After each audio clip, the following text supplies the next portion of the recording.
Also, folks, one more thing, just in case you're wondering. What happens if we use this function and our sequence isn't actually there? What would the Excel function substitute do? Well, it actually would just return your original text.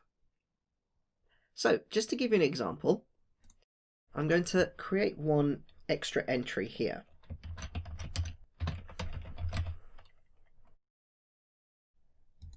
There, David Summers. Now, there's no asterisks. So, we're just going to drag down our formula here.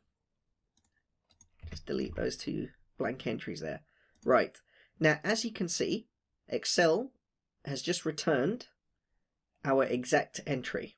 So, how can you use this potential flaw in this function to actually be of any use? Well, this is where you would combine formulas. So basically, you would use something called an if-then-else statement and wrap your substitute function within one of those parameters.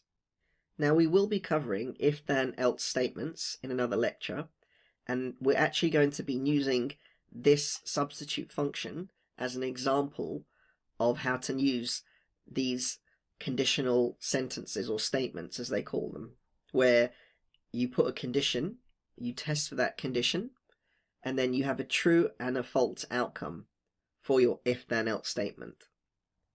And again, if this doesn't make sense at the moment, trust me, when you do the lecture for if-then-else statements, it will make a lot of sense.